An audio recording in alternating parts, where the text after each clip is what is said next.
All right, so this one, I found it the other day. It's called, nope, that's not it. Here it is.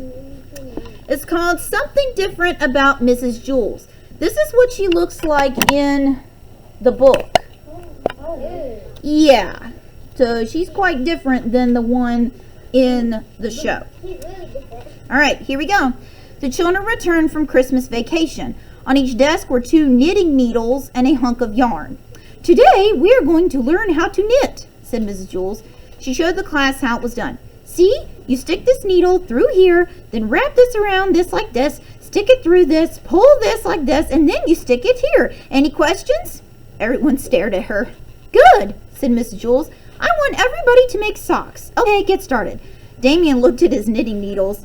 He didn't have a clue. He looked back at Mrs. Jewls. Now more than ever, he was sure she was somehow different. She was sitting at her desk, knitting and eating bolognese. Damien couldn't remember Mrs. Jewls ever eating a bologna before. That's their little, like a pepperoni. A bologna, oh, never mind. A bologna was an Oreo cookie, except instead of the white part, there was a round hunk of bologna. Blech. Miss Mush invented them. Hey, Mac, whispered Damien. Does Mrs. Jewls seem different to you? She's fat, said Mac. That's not a nice thing to say, said Damien. I didn't say it to Mrs. Jewls, said Mac. I didn't go, hey, Mrs. Jewls, you're fat. Mrs. Jewls cleared her throat as she stood up. She walked around the room. Very nice, DJ, she said. You're doing fine, Rondi. She stopped at Joe's desk. Oh, Joe, she gushed. Look, everybody, I want you to see Joe's sock. She held it up. Isn't it the most beautiful sock you ever saw?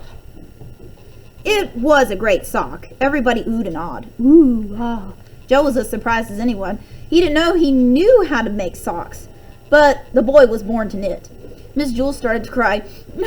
I love this sock, she sobbed. Uh-oh, said Kathy. I think she's finally flipped out. I love you, Kathy, said Mrs. Jewls. She looked around the room. I love all of you. She put her hand on Kathy's desk. I love this desk, she said. I love the blackboard. I love the clock on the wall. There was a ruler on the floor. Mrs. Jewls picked it up. I love this ruler, she declared. Hey, that's mine, said Dana. But, that's okay, Miss Jewls. You can have it. I don't want your ruler, Dana, said Miss Jewls, handing it to her. You want my pair of scissors? Offered Cherie. Don't give her anything sharp, warned Kathy. Why'd she say that? Not to give her anything sharp? Because she might hurt somebody. Miss Jewls wiped away her tears. And smiled at the class. I'm going to miss all of you very much, she said. Are you going away? Asked Damien. Yeah, to the loony bin, whispered Kathy. Are you sick? Asked Eric Ovens. No, I'm not sick, said Mrs. Jewls. In fact, I'm better than I've ever been, she beamed. I'm going to have a baby. Everybody gasped. Damien couldn't believe it. He was so happy he jumped out of his seat and hugged Mrs. Jewls. She was soon surrounded by all her students, even Kathy, wanting to hug her. Today is my last day here, Miss Jewls told her students. My doctor doesn't want me walking up and down 30 flights of stairs every day. I wasn't even supposed to come today, but I just had to say goodbye. I thought you were getting fat, said Mac, but I didn't want to say anything. Thank you, Mac, said Miss Jewls. You're very considerate. Can I touch your stomach? Asked Stephen. Miss Jewls laughed. Sure, she said. The children took turns touching her stomach. Ooh, that's weird. What are you going to name your baby? Asked Allison. Oh, I don't know yet, said Mrs. Jewls. What do you think? Name Mrs. Jewls. Well, if she's a girl, said Allison, I think you should name her Rainbow Sunshine. No. That's a nice name, said Mrs. Jewls. And if he's a boy, Buckethead, said Allison. She didn't like boys. If he's a boy, you should name him Jet Rocket, said Joe. Jet Rocket Jewls. Mused Mrs. Jewls. That has a nice ring to it. What if she's a girl? Cootie Face, said Joe. Mrs. Jewls laughed. So, let me get this straight, she said. If he's a boy, I'll name him Buckethead. Right, said Allison and Rondi. And if she's a girl, I'll name her Cootie Face. Right, said Joe and John. Damien laughed. He knew Mrs. Jewls was only joking. At least, he hoped she was. Terrence placed his palm flat against Mrs. Jewls' stomach. Hey, he exclaimed, the dude kicked me. Suddenly, Damien felt very sad. He was going to miss her a lot. He wiped a tear from his eye.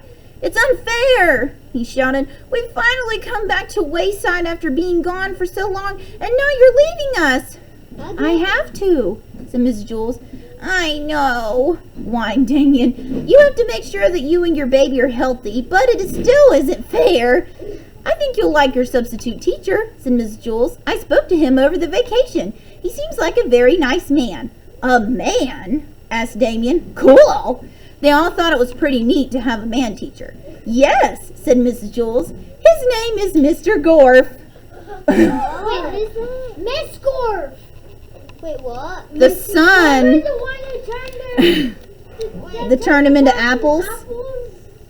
Oh. Uh-huh. It's the sun, right? So, Miss Jules and I have something in common. I'm going to have a baby too. What? No, I'm not joking.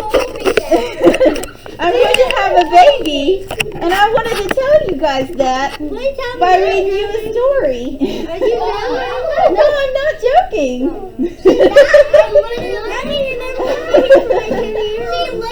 Are you gonna name him or her Rainbow or Buckethead? No.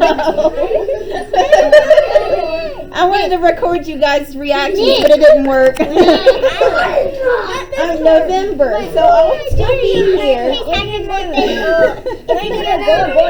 I don't know. It's a mystery.